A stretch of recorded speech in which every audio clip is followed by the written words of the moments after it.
Lalu Ahmad itu apa dan siapa? Ahmad itu adalah hembusan ruh Allah yang pertama. Maka bernamalah Ahmad itu Ruhullah. Apa namanya? Ruhullah. Di saat itu belum ada langit, belum ada bumi. Bahkan belum ada langit, belum ada bumi. Sudah ada Ahmad Ruhullah. Apa arti Ruhullah? Hembusan Allah Subhanahu wa ta'ala. Jangan dibayangkan hembusan kita, Pak. Hanya Allah yang tahu rahasianya. Seperti apakah, bagaimanakah. Kapankah itu masanya? Itu masa sebelum masa alam penciptaan. Ini alam penciptaan disebut alamul hudus atau alamin. Ahmad sebelum itu disebut oleh ulama kita dengan istilah azaliyah. Apa istilahnya? Azaliyah. Ya.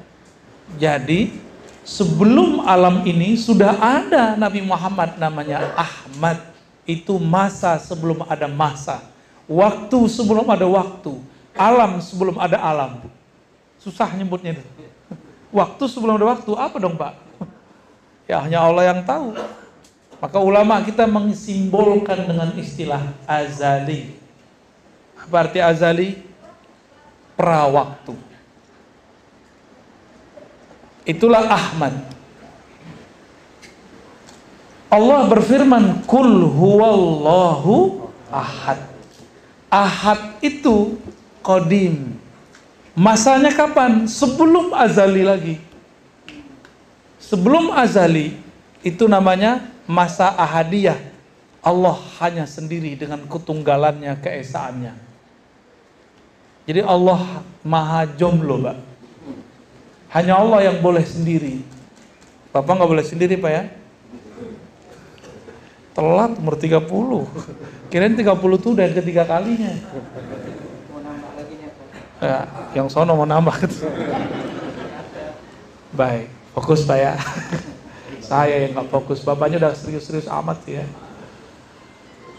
Lalu Ahad ini disebut masa sebelum adanya masa azaliyah.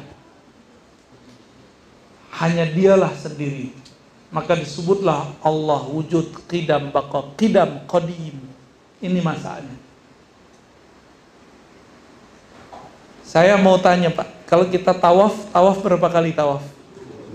7 kali ya. Baru kemudian kita keluar ke sa'i. Alam semesta ini sebenarnya tawaf, bergerak. Perputarannya juga sama. 7 kali alam semesta bergerak. Itulah satu kiamat. Baru 1 hari di alam azali. Di masa azaliyah ya, kita kalau nggak sebut itu alam, sebut saja masa sebelum masa. Nabi mengatakan nanti kamu di surga akan bertemu Allah. Jika masuk ke surga Firdaus, surga tertinggi, surga terbawah enggak, surga yang di bawahnya juga enggak, hanya surga tertinggi. Bertemu Allah di waktu pagi dan sore. Tapi jangankan pagi dan sore. Dalam hadis yang sahih riwayat Imam Muslim, Tirmizi dan lainnya, satu pohon di surga kalau dilewatin 100 tahun baru selesai ujungnya. Bayang-bayang di bawah. Itu kalau kita jalan dari ujung kiri ke ujung kanan 100 tahun. Gimana Pak? Pohon di surga tuh. Pohon di surga itu 1 biji subhanallah. Maka Bapak kalau baca subhanallah, langsung Allah tanam 1 pohon di surga. Dan tingginya sangat tinggi, panjangnya sangat panjang. 100 tahun perjalanan baru bisa diselesaikan. Nabi mengatakan, kamu satarawna rabbakum, engkau akan memandang kepada Allah di surga Firdaus. Cuma hanya di waktu pagi dan sore. Antara pagi dan sore 500 tahun, sore ke pagi 500 tahun, siang malam di sana sama dengan 1000 tahun. Berarti bertemu Allah cuma sekali 1500 tahun. Lama atau cepat itu Pak? Nggak ada apa-apanya 30 tahun menjomblo. Nggak ada apa-apanya. Dari pagi menuju sore, berapa tahun?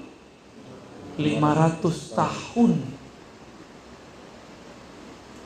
Sore ke pagi, nunggu 500 tahun baru ketemu Allah.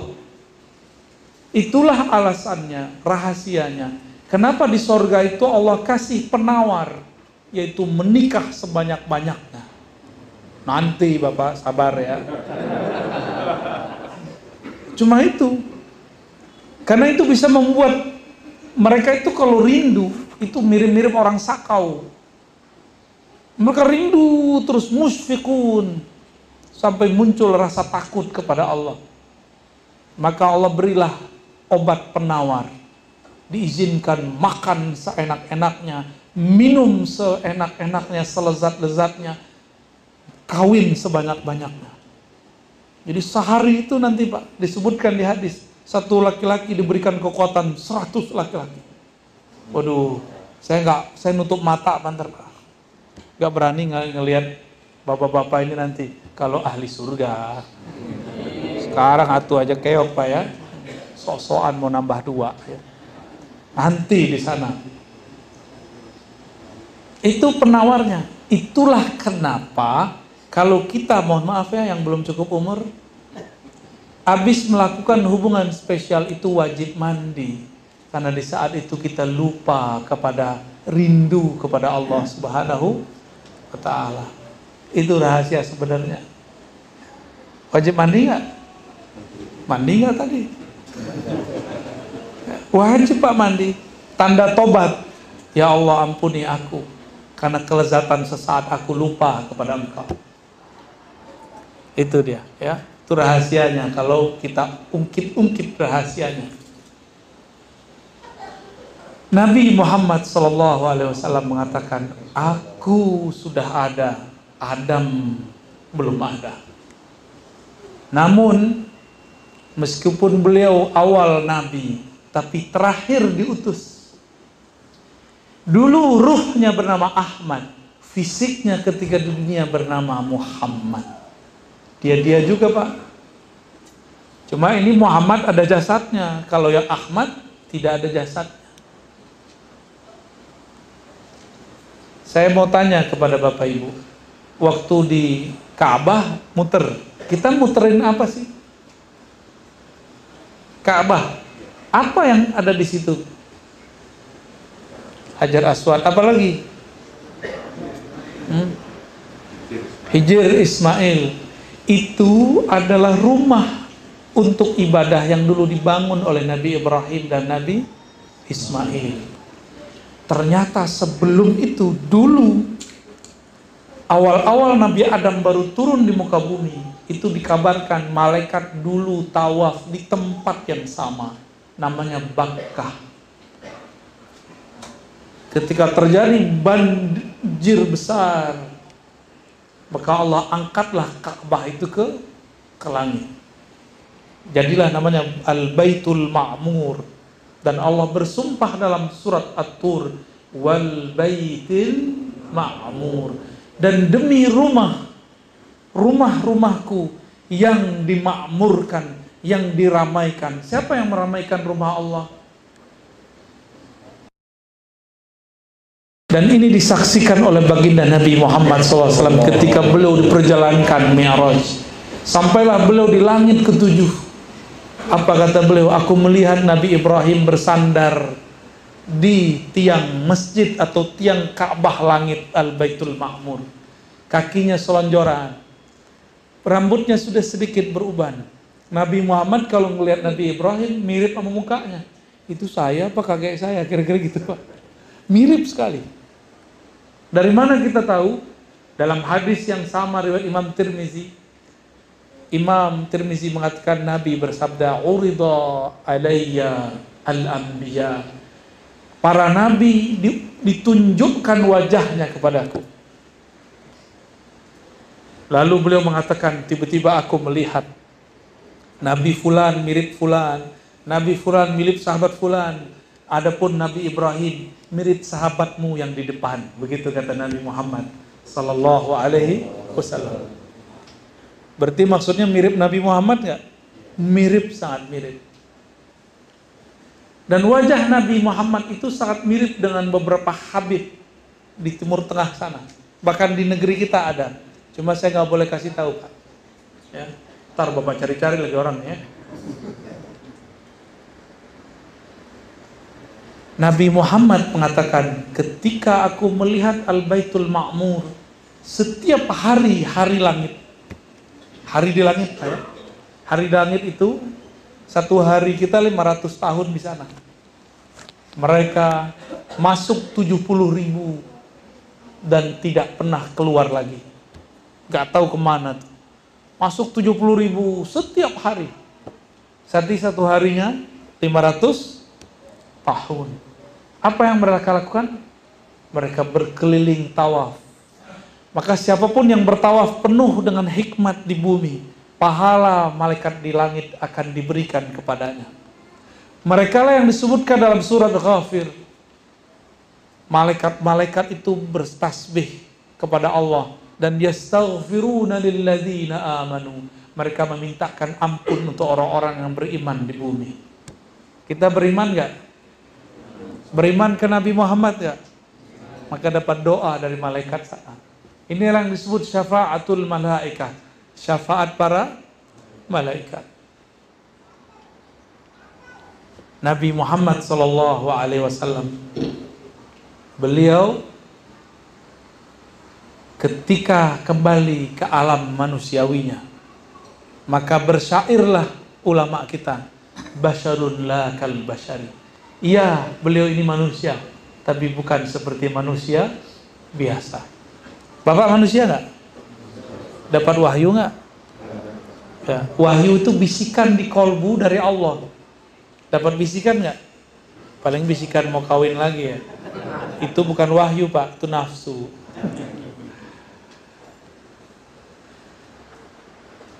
Nabi Muhammad SAW kemudian mengatakan, ketika aku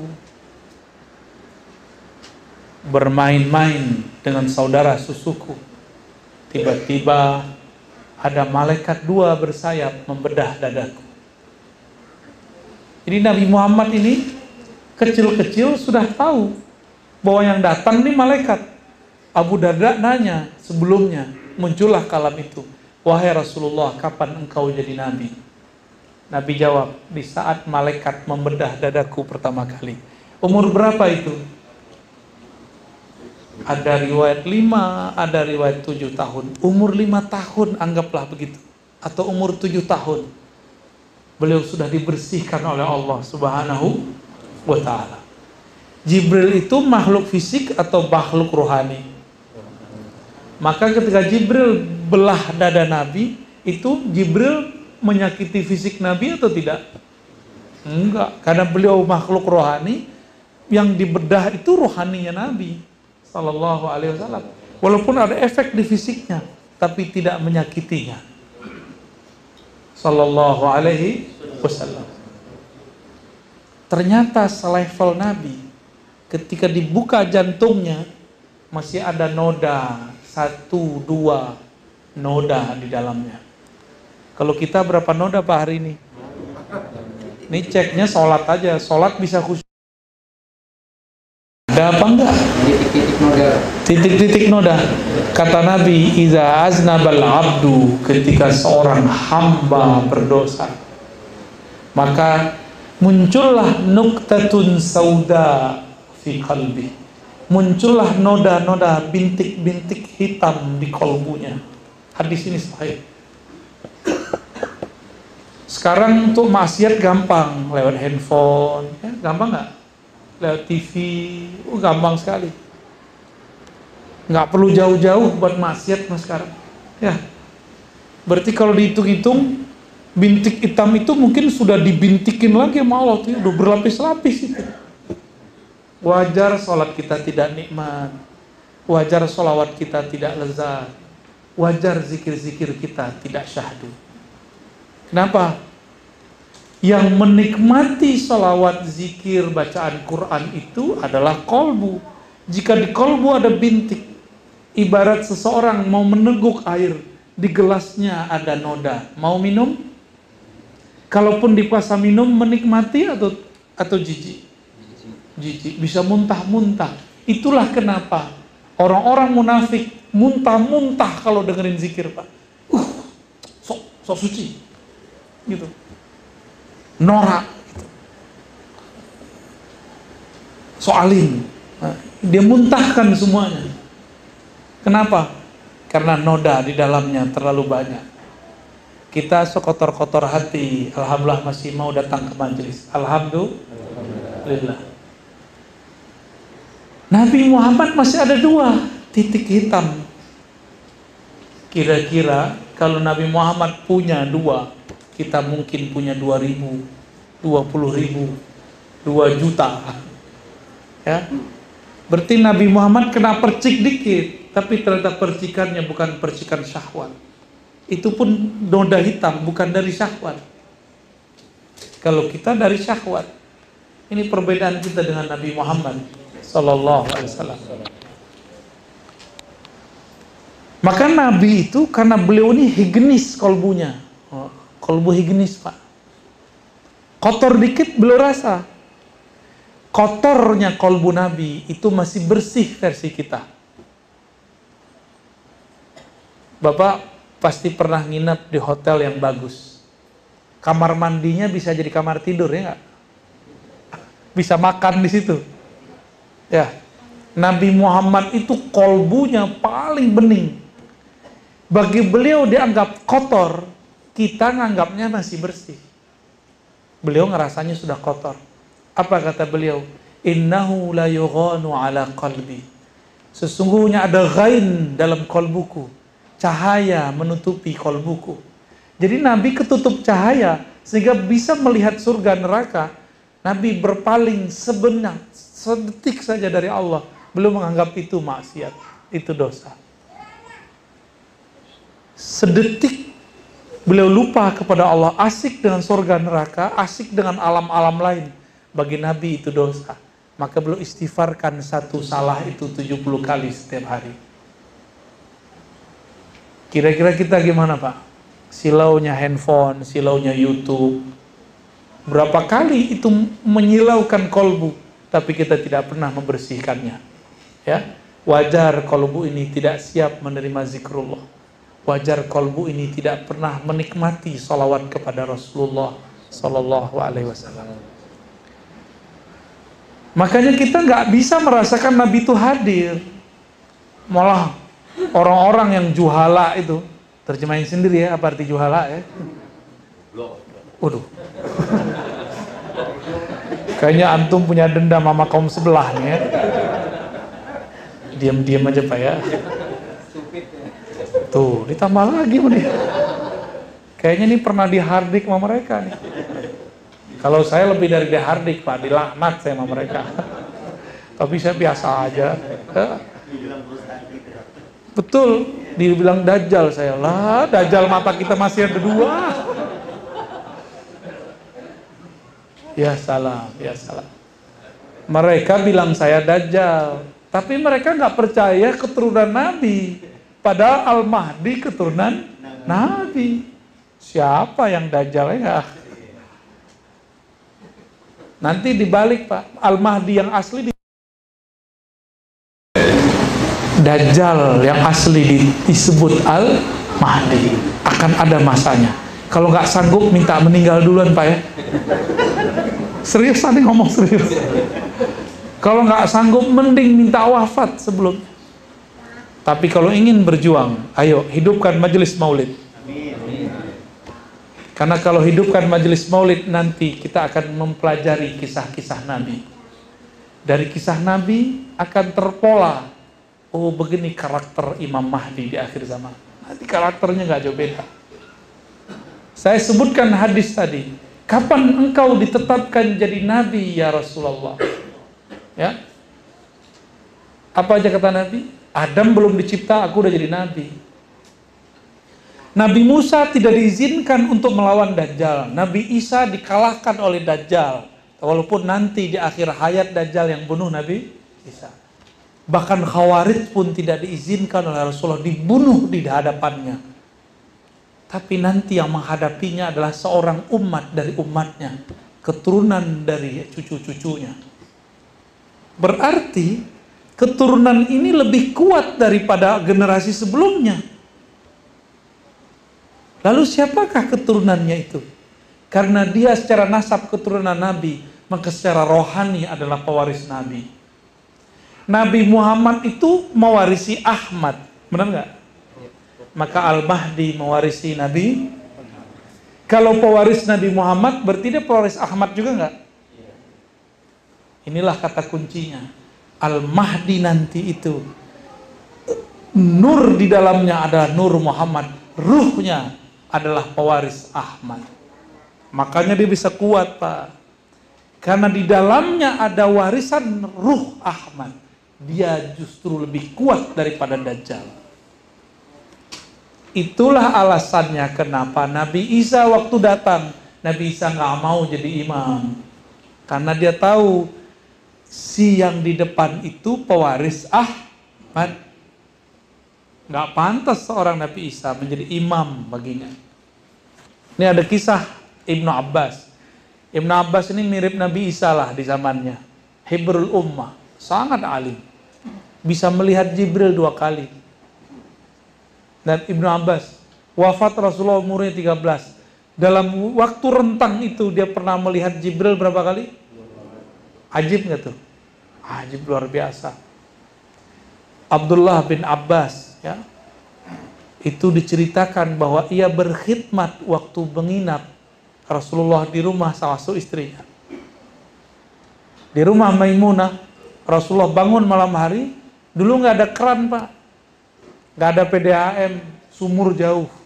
Ibnu Abbas yang masih kecil, ngambil air ke sumur yang jauh malam hari, lalu menyediakan air wudhu dan mandi untuk Rasulullah SAW. Dia nggak tidur ketika Nabi tertidur. Dia tunggu kapan Nabi keluar, maka dia keluar. Selesai Nabi berwudu, Nabi nanya, siapa yang menyediakan air ini? Maimunah bilang, bukan saya wahai Rasulullah. Sepertinya Abdullah bin Abbas. Dia cuma khidmah loh.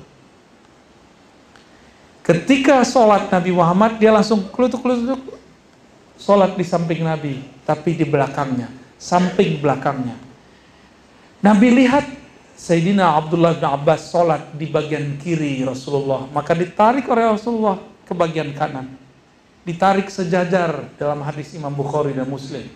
Setiap ditarik sejajar, dia diam sejenak lalu dia mundur 1 langkah.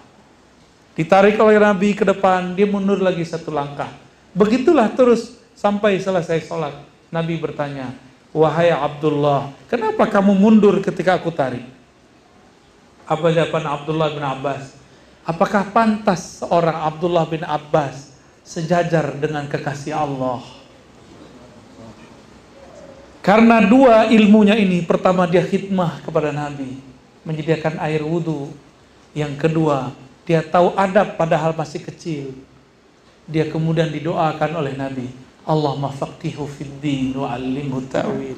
Ya Allah, ajarkan dia kefaqihan agama dan ajarkan dia ilmu memahami takwil dan tafsir Quran.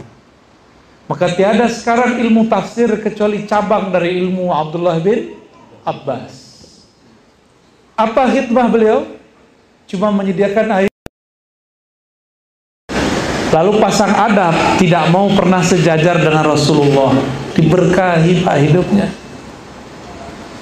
Maka saya simpulkan, jika ingin kita hidup berkah, khidmahlah kepada pewaris Rasulullah. Beradablah kepada mereka. Maka anak keturunan kita akan dijadikan oleh Allah tentara-tentaranya, ulama yang alim, aulia-aulia yang tajam ma'rifatnya. Insya Allah. Sekarang banyak orang nyebut-nyebut hadis Nabi tapi tidak beradab. Banyak orang nyebutkan sunnah bid'ah tapi tidak ada perasaan. Sayang sekali, mereka dapat dalil tapi tidak dapat adab membaca dalil. Semoga keluarga kita, keturunan kita, saudara-saudara kita semua diberikan ilmu khidmah dan ilmu adab. Amin ya rabbal alamin. Udah setengah 10 Pak, lewat 10. Sampai subuh Pak. Sampai subuh kurang 10 jam. Kayaknya seneng banget didongengin ya. Emang itu dongeng? Bukan Pak. Itu kisah hakiki yang saya ceritakan semua. Dan tiada riwayat yang dhaif. Semua yang saya ceritakan semuanya sahih kalau nggak hasan. Kalaupun dhaif dia sudah naik menjadi hasan. Yang saya ceritakan itu semua ya. Jadi insya Allah yang kita sampaikan saya jaminannya bahwa itu hadis-hadisnya, riwayat-riwayatnya kuat ya. Ini zaman apa? Mana dalilnya ya. Udah kita kesebutin dalilnya nggak percaya juga dia karena kita bukan ustadznya ya. Tapi ya sudahlah. Cukup ya? Cukup lah. Apa mau tanya jawab? Ada tanya jawab? Iya udah tanya jawab deh, silakan. Ya, fadhal.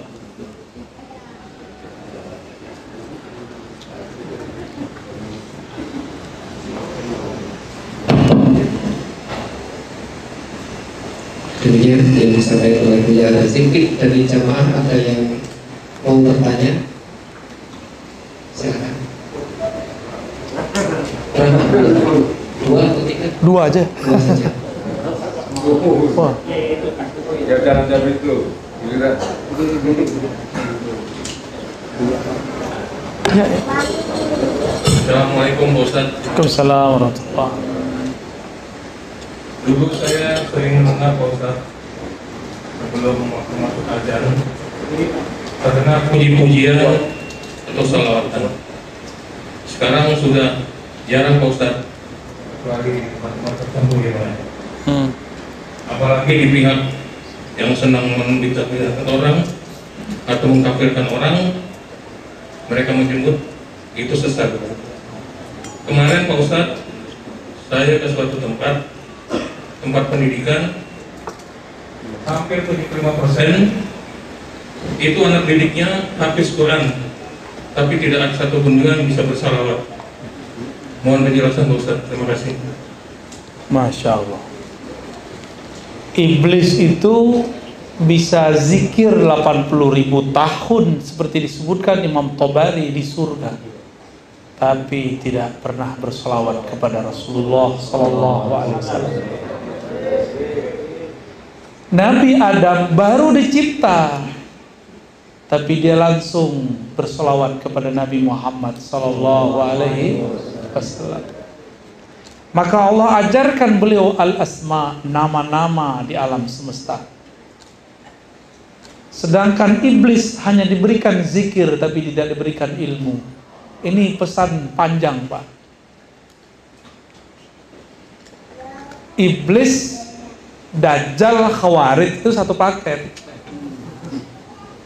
Hafal zikir, hafal ayat, tapi tidak bersolawat. Solawat itu pelembut kolbu. Orang tidak bersolawat, kolbunya kering, kolbunya keras. Solawat itu membuat kolbu bercahaya, karena Al-Quran itu turun kepada yang disolawatkan. Kalau nggak ada Nabi Muhammad, ada nggak Quran? Nggak diturunkan Al-Quran. Kalau Nabi Muhammad belum ada, Quran sampai sekarang belum turun Pak. Iya. Jadi Al-Quran diturunkan ke Nabi Muhammad, maka orang yang diturunkan kepadanya Al-Quran. Sebelum Al-Quran itu diturunkan, Allah sudah salawat dulu. Innallaha malaikatahu yusholluna 'alan nabi. An-nabi di situ itu An-Nabi Ahmad. Al-Quran belum diturunkan, Allah sudah berselawat. Al-Quran belum udah diturunkan, orang belum hafal Quran.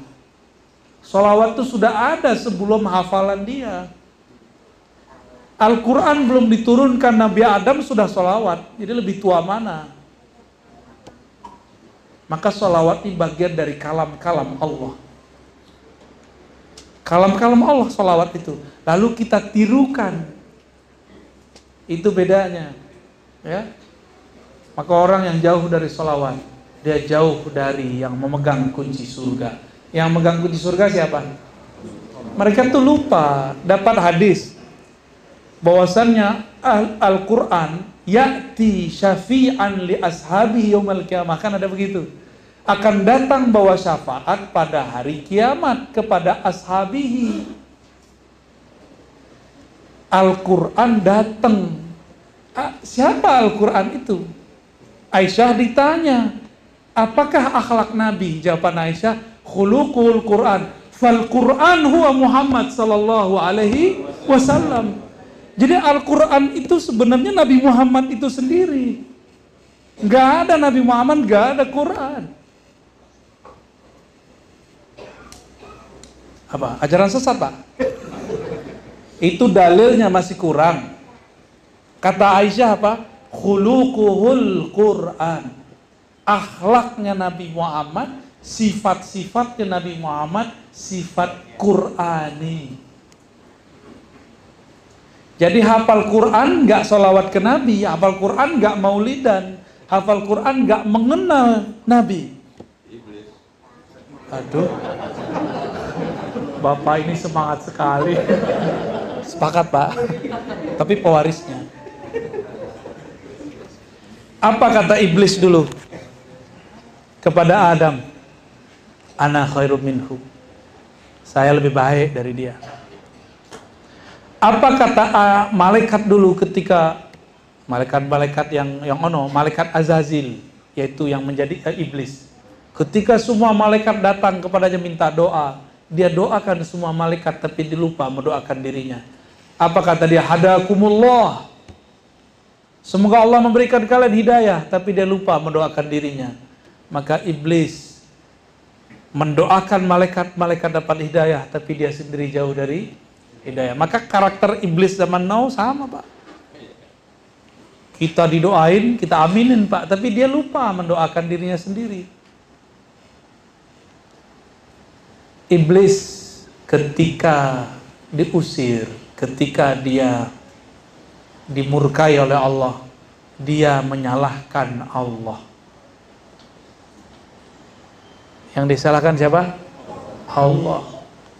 Ya Allah, kan aku begini, engkau juga yang ngatur gitu. Nah, dia menyalahkan dirinya, menyalahkan takdir Allah kepada dirinya. Beda dengan Nabi Adam. Nabi Adam ketika ada masalah nyalain siapa? Nyalain dirinya. Inilah perbedaan waladi Adam dengan walad iblis. Walad, tahu arti walad? Bukan kualat, Pak. Walad, anak keturunan Adam, kalau salah bersama, yang dia salahkan dirinya. Kalau walad iblis, enggak. Udah jelas dia salah, yang dia salahkan orang lain. Dia cari kambing hitam. Maka sekarang, nih coba ntar lihat, Pak, terjadi bencana. Kata mereka, itu karena kalian tawasulan. Ya, tak terjadi bencana. Apa kata mereka? Karena kalian buat bid'ah di masjid dengan maulid. Ya salam. Maulid itu menyebut nama Nabi. Nyebut nama Nabi, sholawat nggak dari tadi? Sallallahu alaihi wasallam. Sholawat itu penolak bala. Jadi yang bikin tolak bala bukan kajian yang begitu, kajian yang ada sholawatnya kepada Rasulullah Sallallahu alaihi wasallam. Apa dalilnya? Man shalla alaiya sallallahu alaihi asyara marrat. Udah hafal semua kita dalilnya. Siapa yang sholawat kepadaku, Allah bersolawat kepadanya 10 kali. Sholawat Allah itu rahmat. 1 sholawat 10 rahmat. Berarti 10 bala tertolak. Maka kalau orang sini nih sholawat semua. Mana sholawat kampung ini corona nggak bisa tembus ke kita, Pak. Walaupun dia ada, tapi tidak mempengaruhi hidup kita. Insya Allah. Maka saya berharap teruskan majelis maulid. Bahkan kalau perlu buat maulid tiap bulan. Ya. Yang ada solawat terus. Supaya kita tambah kenal Rasulullah. Bahwa Rasulullah itu rahmat. Rasulullah itu bukan sesuatu yang menegangkan. Terakhir saya menyebutkan ya. Abdullah bin Mas'ud itu mengatakan, kami kalau mendapatkan suatu pengalaman spiritual, kami menganggapnya itu rahmat. Kalau kalian menganggapnya aneh-aneh, kata beliau. Dulu ketika kami makan bersama Nabi, sami'na tasbihat ta'am. Kata Abdullah, kami dengar itu makanan bertasbih. Canggih gak sahabat Rasulullah? Dengar Pak, air tasbih. Udah dapat belum ilmu begitu?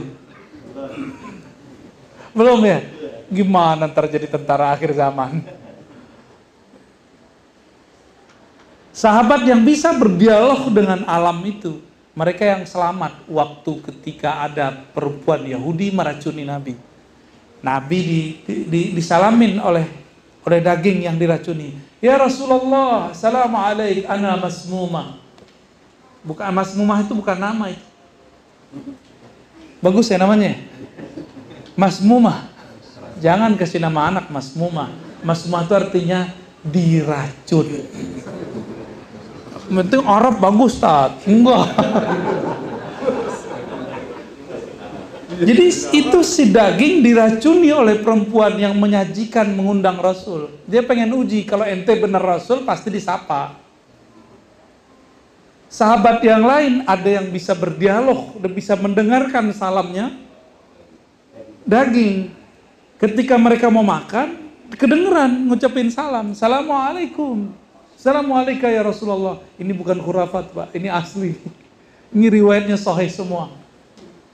Abdullah bin Mas'ud yang bercerita, kami mendengar tasbihnya. Tapi ketika kejadian di masa yang lain, Nabi Muhammad diundang perempuan yang ingin menguji kerasulan Nabi. Sahabat-sahabat sudah makan. Mereka yang makan tidak pakai bahasa basmalah, mati di tempat. Yang pakai basmalah cuma sakit-sakit perut aja Pak, main cerak aja besok. Ya, itulah hebat bismillahnya sahabat Nabi. Kecuali Khalid Al-Walid, kalau dia baca bismillah, tiada satupun yang merusak badannya. Itulah debus Al-Khalidiyah. Thariqat Khalid bin Walid. Itu terjadi ya. Jadi nggak usah khawatir Pak, biarin aja mereka ya. Kita buat majelis maulid. Siap Pak pengurus? Pengurus yang baru? Nanti ada Mi'raj, buat lagi. Ada Rojaban, buat lagi. Ada Sya'ban, 15 Sya'ban, buat lagi majelis. Semua majelis itu mengingatkan kita kepada amal Nabi Muhammad sallallahu alaihi wasallam. Itu bukan amal NU Muhammadiyah PRT, bukan. Sebelum ada NU Muhammadiyah sudah ada 15 Sya'ban. Di Sya'ban kan udah ada sebelum itu. Sebelum semua mazhab sekarang ada, sudah ada. Ya, sebelum ada NU Muhammadiyah, sebelum ada Salafi, sebelum ada Jamaah Tabligh, udah ada belum Maulid Nabi? Udah ada. Yang buat bukan orang Syiah, yang buat Sultan Muzaffar, Salahuddin Al-Ayyubi. Semuanya ahlus sunnah wal jamaah. Satu lagi ya pertanyaannya, yang di belakang. Ya, fadal. Assalamualaikum warahmatullahi wabarakatuh. Assalamualaikum. Semoga Pak Ustaz selalu dalam lindungan Allah. Amin ya Rabb. Amin ya Rabb. Tadi Pak Ustaz ada menyebut tentang Nur Muhammad, Pak Ustaz. Mohon diberikan penjelasan. Lalu yang kedua, saya pernah dengar ceramah mengenai cara membangkitkan Nur Muhammad. Mungkin Pak Ustaz bisa menjelaskan lebih dalam lagi. Terima kasih. Wassalamualaikum warahmatullahi wabarakatuh. Assalamualaikum. Nur Muhammad sallallahu alaihi wasallam. Nur itu adalah sesuatu yang membuat kita bisa melihat sekitar. Itu yang disebut nur. Nur Nabi Muhammad sallallahu alaihi wasallam ini adalah pancaran yang muncul dari ruh Ahmad. Jadi ketika beliau mengatakan kuntu nabiyan, aku sudah jadi nabi. Adam belum sudah ada nur Nabi Muhammad. Mana lagi dalilnya? Dalilnya Allah berfirman, Allahu nurus samawati wal ard. Nurnya Allah itu namanya Nur Muhammad. Ya. Lalu apalagi dalilnya bahwa yang awal dicipta Allah Nur Muhammad? Ada, tapi bukan pakai hadis palsu, pakai Quran aja. Pakai Quran cukup. Dalam Al-Quran mirip lafaznya dengan doa iftitah. Inna salati wa nusuki wa mahyaya wa mati Rabbil alamin. Terus di ujungnya wa ana awwalul muslimin. Aku adalah yang pertama muslim. Jadi Nabi Muhammad mengatakan, aku yang pertama muslim. Islam, apa arti Islam? Tunduk kepada Allah Subhanahu wa ta'ala. Yang pertama tunduk itulah Nur Muhammad sallallahu alaihi. Jadi guru-guru kita dari dulu mengatakan inilah dalil di Quran mengenai awalul muslimin. Jadi kita nggak perlu pakai dalil awwalu ma khalaqallahu nura nabiyyika ya Jabir, itu hadisnya dhaif. Laulaka ma khalaqtul aflaq, kita nggak perlu pakai hadis itu. Kalau bukan karena engkau tidak diciptakanlah alam semesta, kita nggak perlu pakai riwayat itu. Itu riwayat semuanya bermasalah. Kita cukup pakai riwayat yang